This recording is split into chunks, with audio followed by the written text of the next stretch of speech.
Hey guys, it's me, Carly, coming at you with another video. And I'm talking a little bit quieter because my mom's upstairs. And I don't really want her to hear me make a video, even though I told her I was making videos. And I don't normally make my videos when people are home because one, I don't want them to walk in on me, and two, I might be cussing and be in the middle of a rant like this, or just, and that might alarm some people because I have a tendency to startle people because I'm like that. But anyways, this video is going to be another top 10 video, and it's going to be about my top 10 least favorite celebrities. And tomorrow's video will be actually, my mom will be home tomorrow, so I have to make it quietly too. And tomorrow's video will be about my top 10 favorite celebrities, and if it isn't up tomorrow, it will probably be up on Saturday. So, without further ado, here are my top 10 least favorite celebrities. Kicking off the list at number 10, sorry, my mouth is dry, is Danielle Panabaker. Okay, I already made a video ranting about her, but my list keeps growing to add her to my shit list because she reeks of white feminism. Like, and I don't really care for her anymore because she is constantly dismissing her female co-star who happens to be a black woman, and Danielle Panabaker fans might not see it that way, but it's been a continuous pattern because in one interview, like 5 years ago, she said, "What's your favorite thing about being what's your favorite thing about being in Star Labs?" "Oh, I like being the only girl." And then she doesn't mention Candace in an interview, but she says something, or when Felicity, Emily Bett Rickard's character, comes into the Flash, it's like, "Oh, it was really great having another female on set. I was just really happy to have her there." And then it was like, well, you just said you were happy to be the only girl, and you don't even mention what it's like working with, I guess you didn't work with Candace at the time, so I could let it go easily. And then she's also baited a racist fan. She's baited a really racist fan base, like the Snowberry fandom, and has constantly cropped out, or has constantly tried to erase Candace as the lead. She has, when asked about Snowberry in the past, and this is right in front of Candace and Carlos, she was like, "Grant and I are lucky we do have such good chemistry together, and the Snowberry shippers shall be very excited by episode 19. And I'm just like, really? You're gonna promote like sexual assault as a cute shipping moment? Like, you didn't kiss Barry. Caitlyn did not kiss Barry.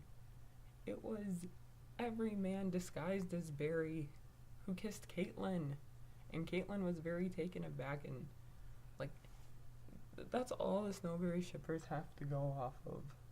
And then the most recent interview I saw of Danielle is how she made sure to, was about G-Authority, and she made sure to mention Katie Lotz and like Katie Cassidy. And yes, I love Katie Cassidy, but Katie Cassidy's kind of getting the side eye from me for not mentioning Candace, and Danielle Panabaker didn't mention Candace, even though Katie Lotz and Candice Patton came up with the idea of She-Thority together, but Danielle somehow conveniently only mentions the white woman and not the black woman who helped co-founded it. And as much as I love Katie Cassidy really hasn't done anything for She-Thority.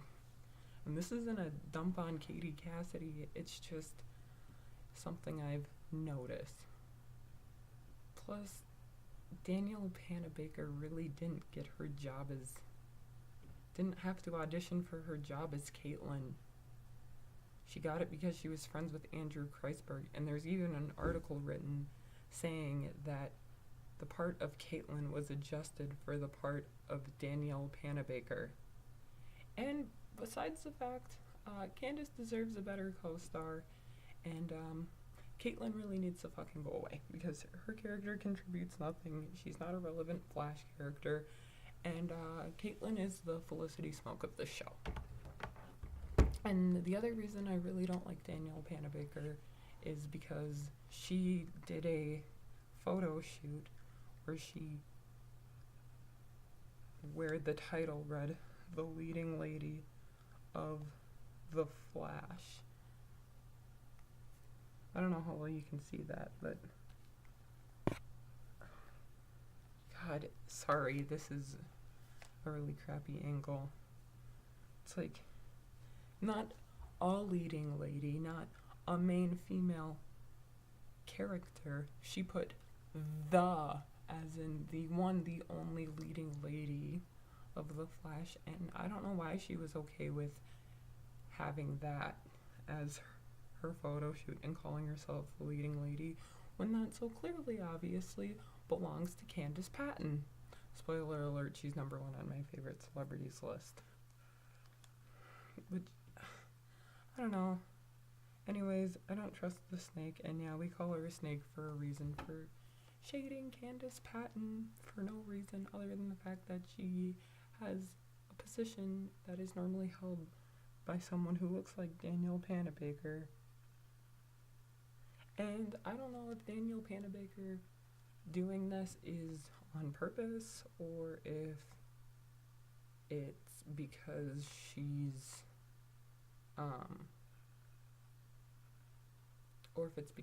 jealous, or if this is really unintentional and this homie isn't really aware of her privilege. And I just called her a homie, but she's just not. Ooh. She's just so fucking oblivious to her privilege as a white woman, and it's been 5 years now and she's still doing this crap. Yeah. Like, Danielle, just go away. And besides, her sister is a much better actress. Okay, now I've been on an 8-minute rant about Danielle Panabaker. Moving on to Alexandra Shipp. Alexandra Shipp is known for playing Storm, the second Storm. And she also played Aaliyah in a movie, the singer Aaliyah in a movie. She's probably a good actress. I put her on the list because people were not happy with the fact she was casted as Storm as a biracial woman. And she's like, well, as an actress, I'm gonna take the opportunities to play women of color. And it's like, no, honey, you're missing the point. Storm is not racially ambiguous. She's not half white. And you are basically dismissing dark-skinned women who saw themselves in Storm, and you're crying reverse racism or colorism, and you just are very oblivious to your racially ambiguous privilege. It'd be like me trying to play Shuri in a movie. I don't think a lot of people would be very happy with that if I was casted as Shuri in a movie because 1, I'm light-skinned, 2, I'm half white, 3, I'm very racially ambiguous looking. I know this. And 4, I can work my racially ambiguous privilege to my advantage if I wanted to. Which, I'm not saying we shouldn't, because biracial people do have the right to work their privilege just like white people have the right to work their privilege, but it's a matter of knowing how and knowing when to work your privilege. And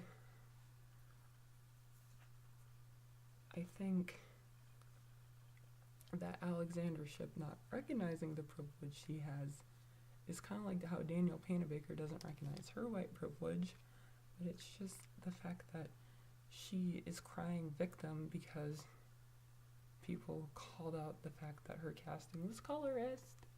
It's just that she isn't aware of it, or she is aware of it and she just does not care that she has ran over dark-skinned women to play Storm. And once again, that is a form of whitewashing, and that has been erased in the media. Like, dark-skinned women have constantly been erased in the media, or any woman of color has been erased in the media. Not saying she isn't a woman of color, and we're also not, and she was like, I'm not gonna play a woman of color. I'm like, nobody said you couldn't do that. It's just, maybe play something, play someone or something where you are not something, where you are a biracial actress, or you're not taking anything away from someone. See what I'm saying? Come on, Alexandra Shipp. I think you're smarter than this, but you're very oblivious to your privilege, kind of like how Amanda Stenberg, like, actually woke and then talks about colorism, but then will go in and take a part from a dark-skinned girl. Like, she almost auditioned for Shuri, even though there's no biracial people in Wakanda, and was kind of uncolonized. And two, she's playing Star in The Hate U Give, which looks like a good movie, and Amanda Stenberg is a good actress. It's just, you shouldn't have taken that part. You see what I'm saying? It's kind of just very hypocritical, Amanda and Alexandra Shipp. But anyways, moving on to Julie Plec. She's the writer for the Vampire Diaries, and my friend Cassie, I think she's like Cassie087, I'm gonna look her up. She is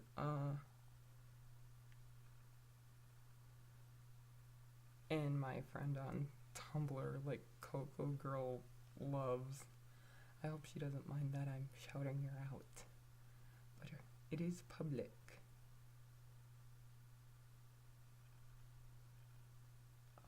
Hold on, she comments on my videos.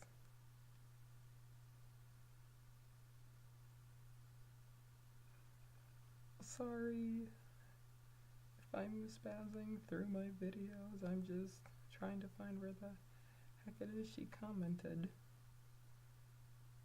Yeah, but I don't like Julie Plec mainly because of how she apparently treats her queer characters, because according to my friend Cassie, she said that the only queer couple on the originals is a white woman brutalizing a woman of color, and then that woman of color developing Stockholm Syndrome, and them falling in love, and then check, we got a, like, same-sex couple. And then how Julie Plec also brutalizes her black characters and called Delena a sexy ship. And yes, I heard this myself. Delena, a sexy ship. Yes. if you don't do what I say, I'm gonna break your arm. And if you don't do this, I'm gonna break your neck. And I'm gonna crack every bone in your body until you hurt because you are just. I'm like,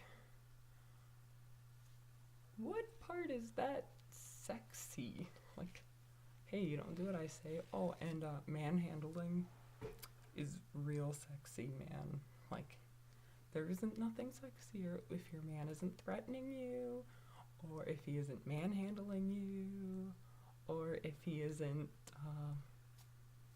threatening physical harm, or if he just goes around and kills everyone that you love and care about all because you didn't do what he wants. Then suddenly you're a terrible person. Like, and she's part of the reason I won't watch the show. And I've only made it to 7 episodes before I figured out that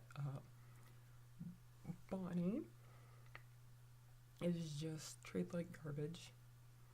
And she's expected to save everyone. And I cannot respect a writer who fails to recognize their who fails to recognize that they are only brutalizing the one black character. Like how she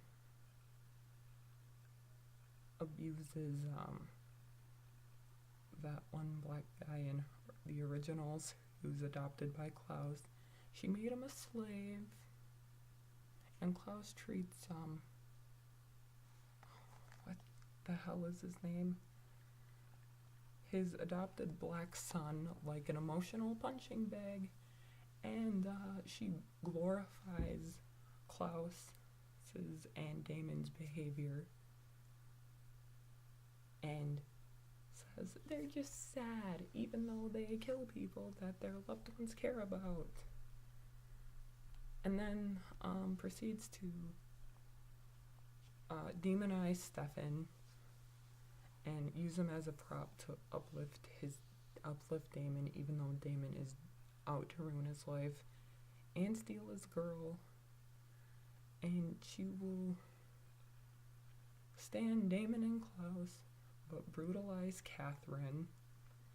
And I've only watched clips, so if I'm misconstruing information, please, the people who watch Vampire Diaries, please leave feedback, because Damon fucking nauseates me. Because he's so... ugh. And the only time I like Damon is when he's with Bonnie, which is another thing I'm going to touch on, because I heard in the book that Damon is a canon couple, and Bonnie is not treated this horribly. But what is the one difference between book Bonnie and TV show Bonnie? Oh yeah, TV show Bonnie is black, and book Bonnie is white, and she gets to be with Damon, and Stefan is probably turning over in his grave, thinking, what the hell is the love of my life doing with my no-good, rotten brother, who needs to jump off a cliff, or who needs to jump off the Empire State Building and land on a bunch of steaks, and vervain and garlic. I don't know if these vampires are affected by garlic. But, Julie Plec. And then some Malachi. She brutalizes. She has a white child, or a white adoptive dad to a black kid. Brutalize him. Ugh. The black dad, or the black kid, is brutalized by its adoptive white family. Like, first off, you are invalidating. That's just pure racist treatment. And two, you are shitting on adopted children. So, because of my friend Cassie, I really don't have any respect for Julie Plec and how she treats Bonnie. And she could have had like 2 interesting ships with Bonnie, Bon Kai, and Damon, because I literally only like Damon when he's like around Bonnie, and they're best friends. And the way that, like, the only time I believe Damon actually has a heart is when it comes to Bonnie. It's like, oh, Bonnie, you're back. He's like all smiling and stupid, and they hug, and Bonnie accepts him. But Delana is just like, I've watched their sex scenes, and it is like me trying to have sex with a robot. First off, it looks uncomfortable. 2, robots don't orgasm. 3, robots are metal, and it would not be very comfortable. But watching Stelena, that forest scene, oh my gosh, that is just like pure gold. Like, please. I want like what Stelena has. And Julie Plec, Delana is not sexy. There is nothing sexy about abusive relationships. But I know, back to what I was saying about Catherine, who's Elena's doppelganger if you don't watch the show. I notice she brutalizes Catherine more by having Damon torture her on her deathbed. And I'm not saying that I'm not saying Catherine is perfect because she's a rapist, but to be fair, her first child was ripped away from her. Her whole family was slaughtered. And she spent 500 years running from an immortal hybrid who wanted her for her blood, so she tricked someone into turning her into a vampire, hanged herself, and ran away. Yeah. Catherine deserved better. And Catherine is right, Stefan is the better man. And I don't even watch the show, but I saw the way that Damon treated Caroline, and it was enough to turn me off to his character. And Damon's just a misogynistic sexual predator who needs to fuck himself, and he needs to go to hell and die. Well, actually, he just really needs to burn in hell over and over and over again with a bunch of vervain and get stabbed in the heart with a stake. And this is why I don't like Julie Plec, because of how she treats her characters of color and her queer characters. Yeah, and she claims she's a feminist, but she's kind of just really a white one. So anyways, number 7 on the list is, this one's together, but most of you won't be shocked, are Mark Guggenheim and Wendy Miracle. And if you don't know who those people are, they are the 2 idiots who write Arrow and who basically procreated Felicity because they love her just so damn much, and Felicity is absolved from anything bad she does, like betraying Oliver and not listening to his orders, or putting the team in danger, or not listening to Diggle's ideas. And now she's playing mommy to William, who she apparently sent off to boarding school. And they thought it was a great idea to brutalize Laurel and demonize her. Well, actually, Laurel was brutalized like long before they came. Like, oh, it's Laurel's fault that Oliver cheated on her. It's Laurel's fault that her sister betrayed her and fucked her boyfriend. And once again, Mark Guggenheim and these 2 fuckers. Sorry.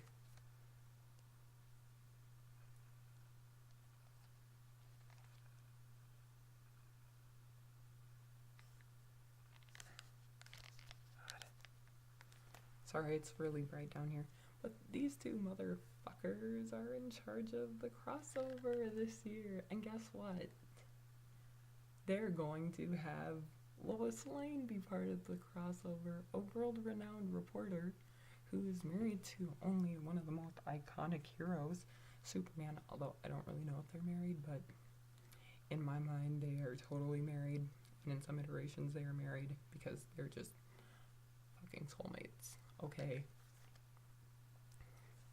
But they're not including Iris West Allen, another reporter who is also married to another iconic Justice League member, Barry Allen.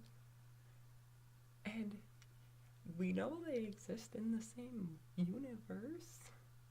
So how do you not have Iris West Allen and Lois Lane Kent, yeah, I'm gonna call her that, cross paths when you know they are both reporters, you know their husbands work together, you just... And plus Mark Guggenheim thought it was a really great idea to kill off a very iconic female hero who ranks second after Wonder Woman, Diana Prince, is Dinah Laurel Lance, as in the real Black Canary. And not only did he do it so stupidly and terribly, he did it. Katie Cassidy found out 2 days before, or no, not 2 days, 2 episodes before her character was going to die. Yeah, 2 episodes before she learned her character was going to be put in the grave, and she didn't even make it to the season 4 finale. Like, she didn't get no real canary cry. She didn't get... Sorry, my throat's really dry and I need to have water with me when I do these videos. She got a dinky little sonic device that she wasn't even given on her own show. It was in a crossover that Cisco gave her. She was constantly disrespected, undermined, brutalized, and then she dies by getting fucking stabbed with an arrow, where she gets taken to the hospital, is told she's fine, and then she has a seizure, and then she dies, and the doctors are idiots, and they couldn't revive her. And, and yeah, this is probably like the umpteenth time that I'm gonna rant about Sarah Lance, but I'm gonna try and keep it brief. And Mark Guggenheim keeps saying that there is no way we can bring Laurel back. She is just so dead. She is the deadest girl in Dead Town. She is not coming back. There is no way to bring her back, except for the fact that you write Legends of Tomorrow, Mr. Guggenheim, that you really need to go away and get fired from your job because you don't respect comic books. You make Sarah Lance not bring her sister back, but Laurel goes above and beyond to get her sister back despite having limited resources. But here's Sarah Lance's with like gazillion resources falling into her lap like a time machine that regrows your limbs and can restart your brain. The Spear of Destiny. What else?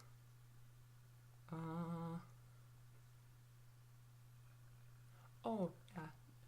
We have like multiple Lazarus pits. And we have John Constantine to restore her soul. And you could have your sister back if you take the measures. And plus, there is little to no risk, like what Laurel had to deal with about your sister having bloodlust. There is also little to no risk to the timeline, and the fact that you can... Sorry, my throat is like so dry right now. That's really gross, I'm sorry. But the fact that you can help Amaya change her history, which is like 20 years worth of history, and it doesn't affect the timeline, is not realistic. And Sarah's Lance. And I'm sorry, Katie Watts, that you have to work with a bald asshole who treats Sarah Lance like a bisexuality, and like, and Mark Guggenheim has managed to fuck up every character he's gotten his hands on.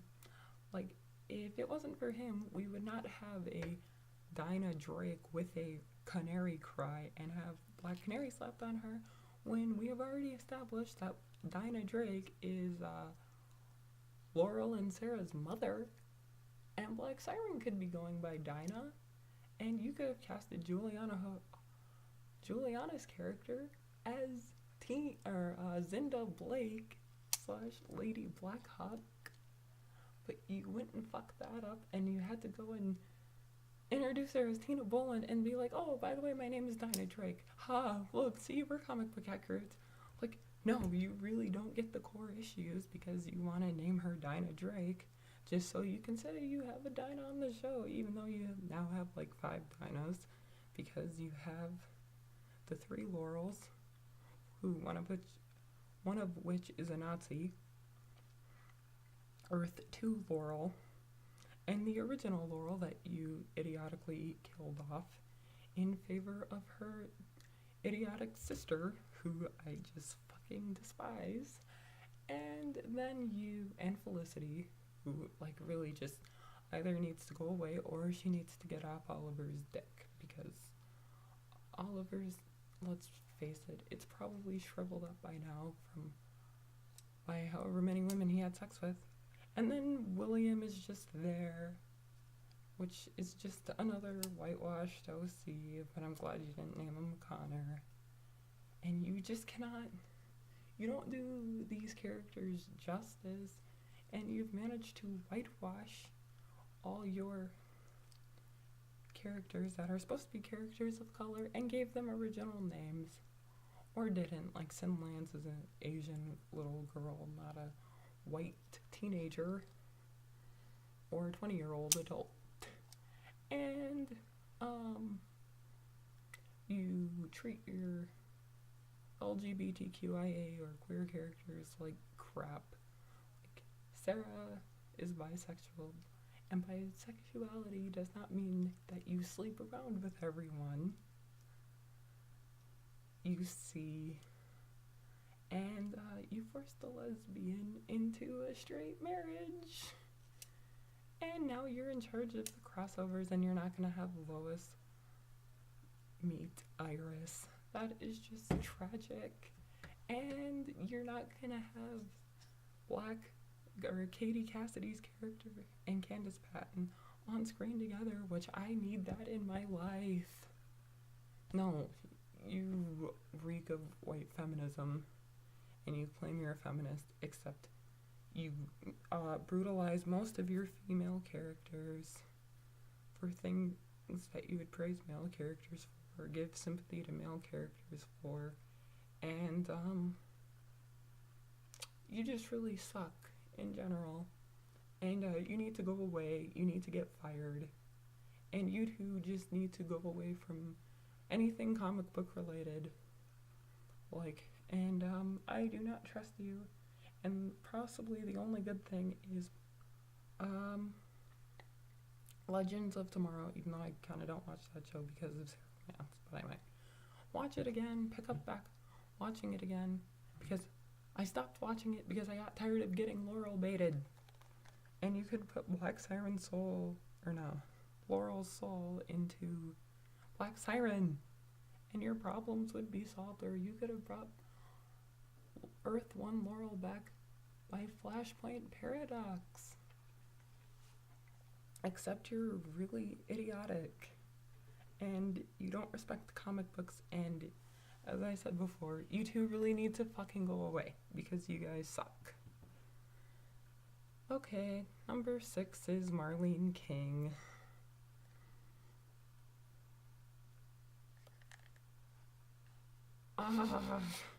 Okay, I've ranted on her in the past too, but she is just Oh, first off, she's like lesbian herself or bi or whatever the hell she identifies as, but she married another woman.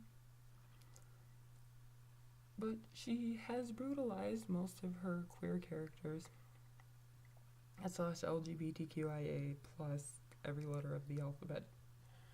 And I'm not saying that to make fun of it. It's just there's just a lot of orientations that I am not familiar with, and I would really like a dictionary because I'd like to learn more about that stuff. She is the writer for Pretty Little Liars and Famous in Love. And she thought it was a good idea.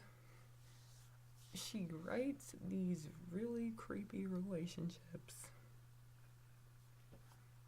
like Arya and Ezra, who end up married, as I've said before. And which, for those of you who don't know, but you've probably heard me rant about it enough, Ezra Fitz is Arya's teacher. He knows this, and he stalks her, and basically Arya, I think, develops Stockholm Syndrome, and she ends up marrying her predator stalker teacher dude. And then, on Famous in Love, she has the best friend, and the best friend's, no, Raynor's best friend Jordan and Raynor's mother hook up when, like, Jordan is 16, which I'm pretty sure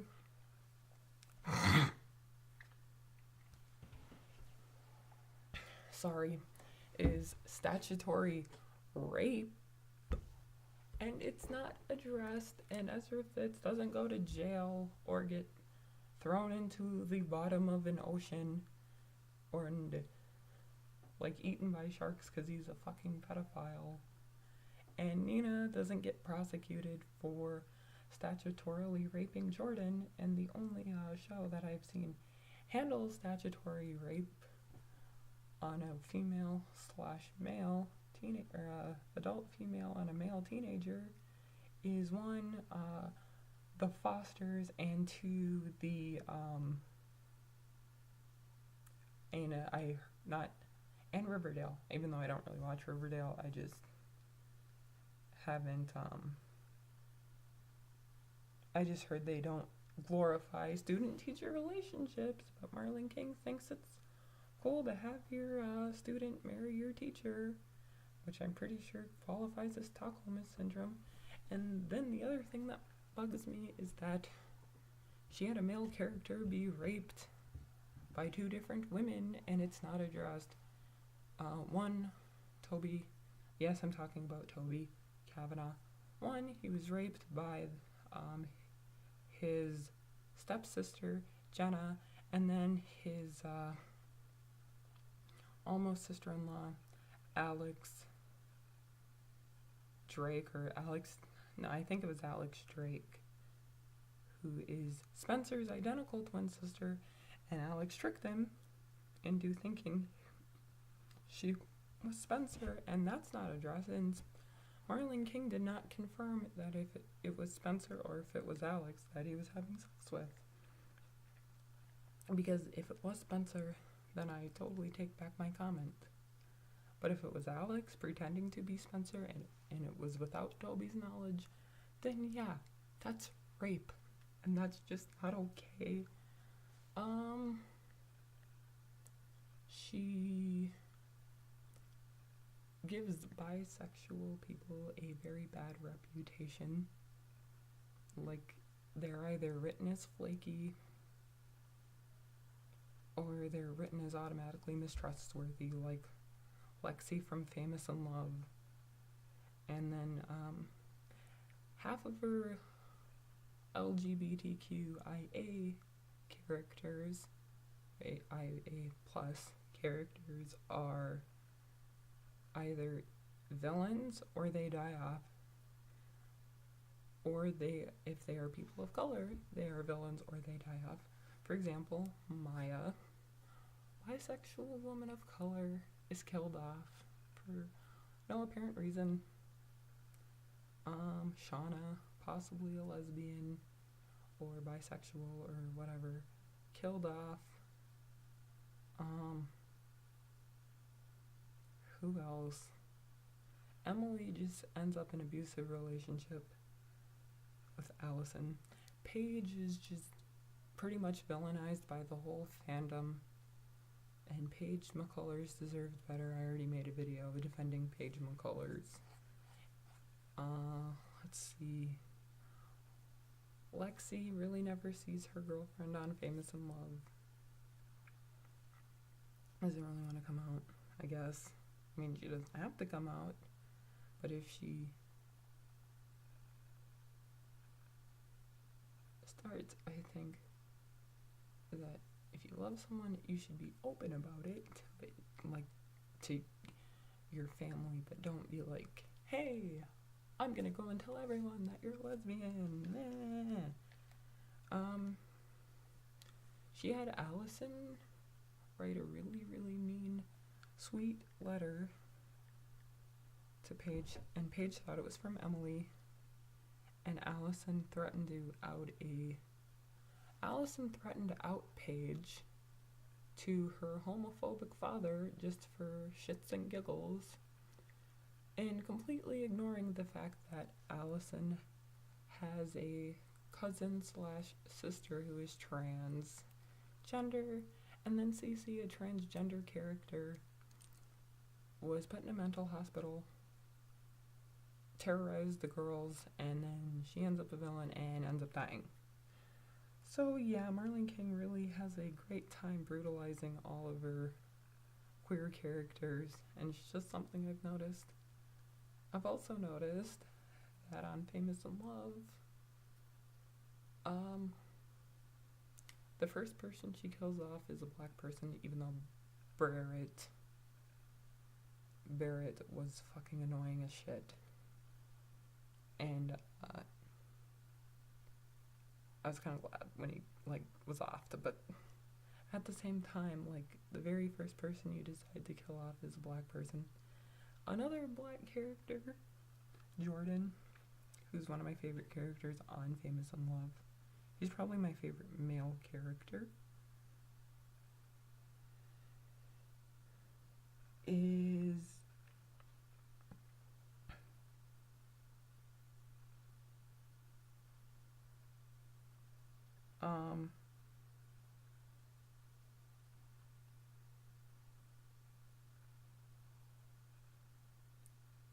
let's see. I lost my train of thought, damn it. Oh, yeah, Jordan Wilder / Jordan Michaels.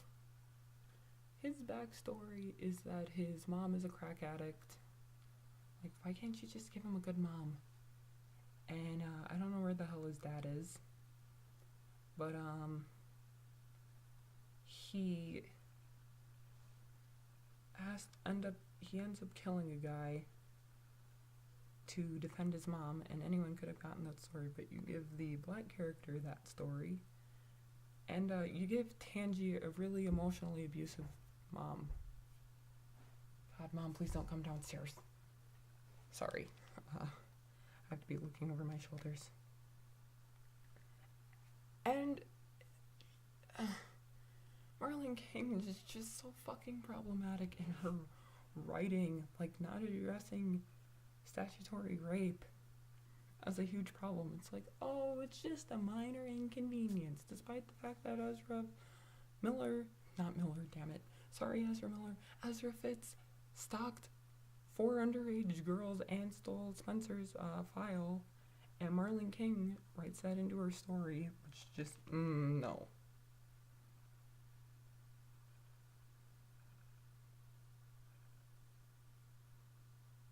It's just really fucking tragic, and it's really not okay. Marlene King. And Also, Arlene King, fuck you for not giving Paige a good and happy ending. And even if Paige wasn't with Emily, I would still want better for Paige. But if she was with Emily, then I wouldn't probably be telling you, saying fuck you. But yeah, fuck you. Okay, up next. Oh, this video is already 45 minutes long because I just ramble a lot. Number 5 on the list is Adam Horowitz and Eddie Kistis. And yes, this is a dual one because they write for the same show. They write for Lost, which I can't really judge Lost. And they write for Once Upon a Time. I really don't like them because when I think it was Adam who, when he was asked about the Regina Graham rape situation where Regina raped Graham, he was like, oh, she didn't use her magic for that. He had full consent. And I'm just like, what is your definition of full consent? Because last I checked, not having your heart, literally, not having your heart inside your body means a person has the ability to control you, which Regina was controlling Graham, and being cursed and having to do what Regina says, and Regina having his heart is not consent. That is consent by deception, which is not consent at all. He was not fully aware of what the hell was going on. And then the minute that Emma comes into town, Graham realizes he's being raped, but they won't say the word raped. And when he gets with Emma and starts to get happy, Regina crushes his heart, and then Graham reincarnates into Christian Grey. And then, yeah. My other problems is how they will give a rapist like Regina, a mass murderer, a rapist, a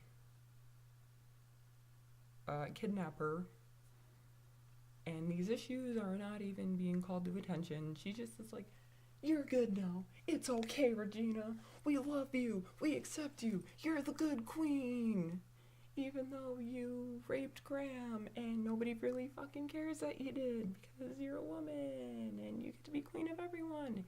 Even though you probably slaughtered half of their families. Doesn't that sound wonderful? And it's like, I guess. And yes, we get it. Regina had an abusive mom who she shoved into a mirror. And Cora was a piece of shit mom, but a very good villain. And then the other thing is not, and the sad thing is, Regina isn't the only rape on this show that happens. Zelena rapes Robin Hood, her sister's boyfriend. Zelena and Regina are sisters, by the way. And then ends up getting pregnant. Yeah, so they've had 3 female and male rape cases, and this video is going to be an hour long, I can already tell, so sorry about that.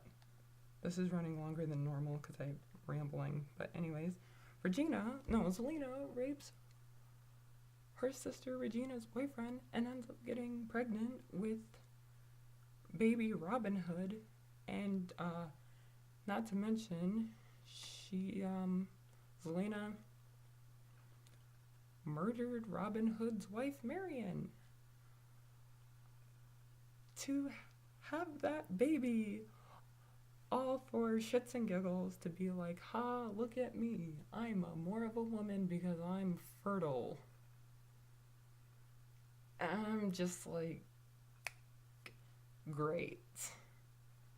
That's really misogynistic. And you are just terrible. And not only did we kill off Marion, we killed off a woman of color, which, by the way, I've touched on this before, but Adam and Eddie have queer-baited like shit.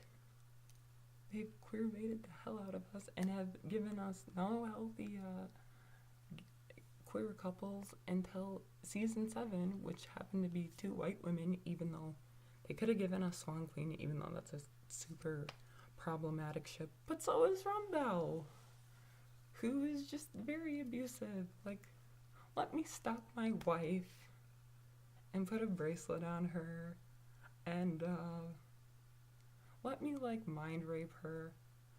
Let Regina also wipe Henry's memory and be very possessive of him, and like let's demonize Emma for wanting to get Henry the hell away from Regina, because who the hell wouldn't?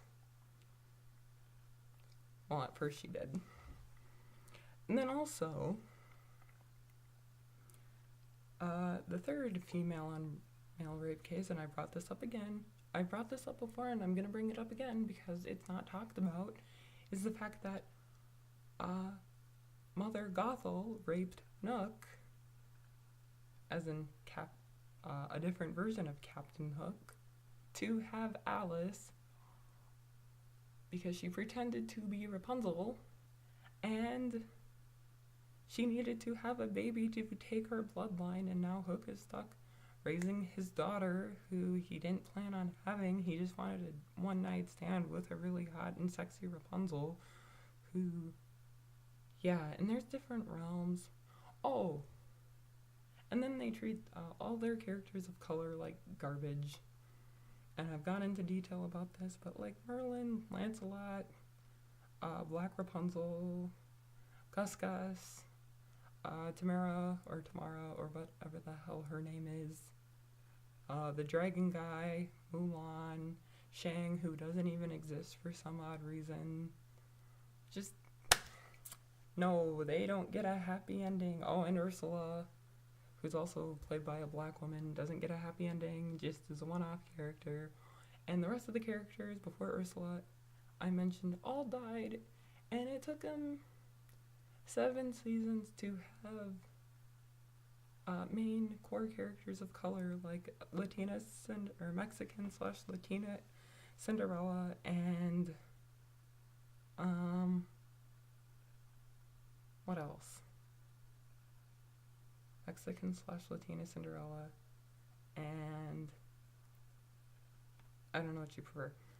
Tiana and Naveen, who I'm pretty sure Naveen isn't black, but whatever. I thought he was like Filipino or like some type of Indian. And you had Dr. Facilier, who I thought really looked good with Regina. But no, and then you had him killed by Rumpelstiltskin, who's kind of a Gary Stu, but he's a really great actor. Thank you, Robert Carlyle and Lana Parrilla, for carrying the show on your back. And the only like main woman of color is Regina, even though she's treated like she's white or something. And Adam and Eddie, fuck you for how you treated Mulan, and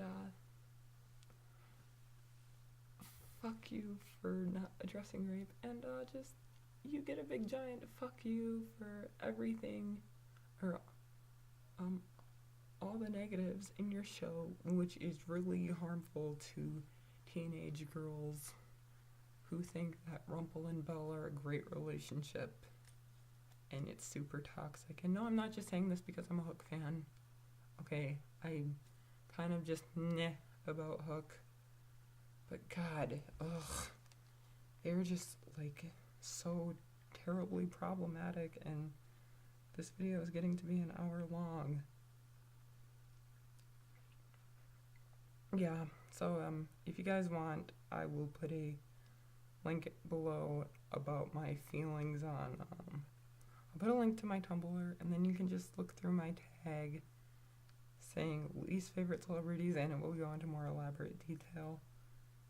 But Adam and Eddie are definitely on the list because of how they treat their queer characters, how they don't address rape on the show, especially female on male rape, and for basically brutalizing every fucking POC character they have, because They're just like the worst.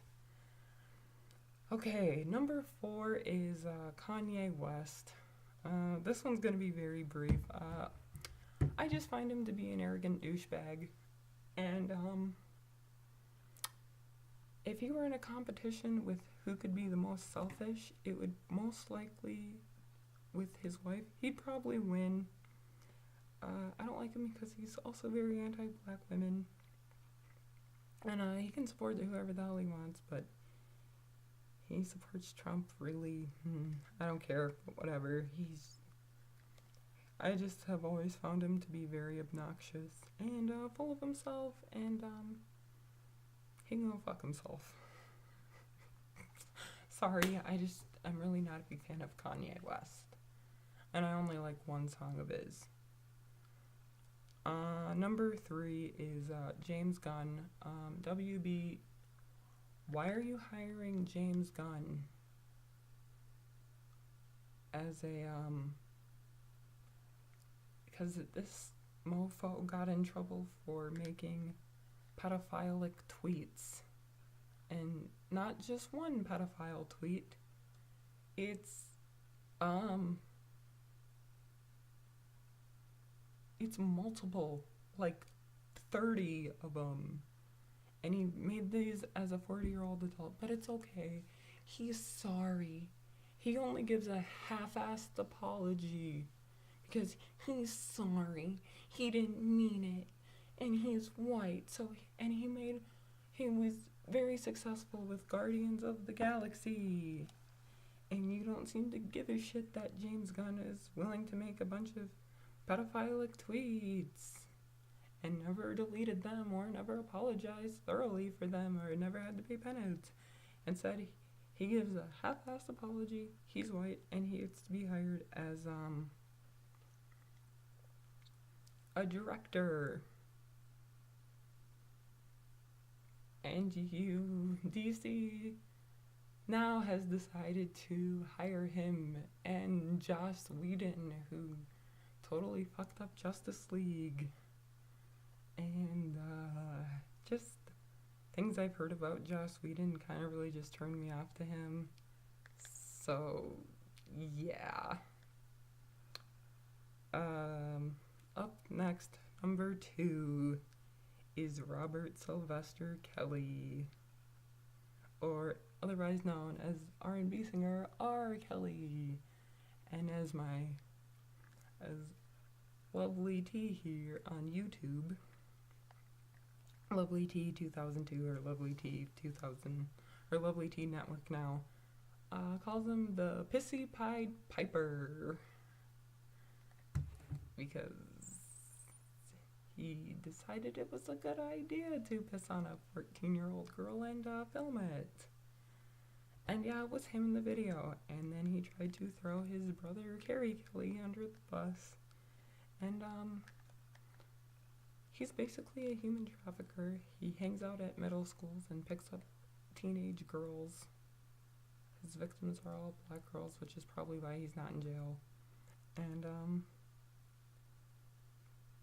he can't even give an interview or answer whether or not he likes teenage girls. It's like, do you like teenage girls? And he's like, when you say teenage, he's like, teenage girls.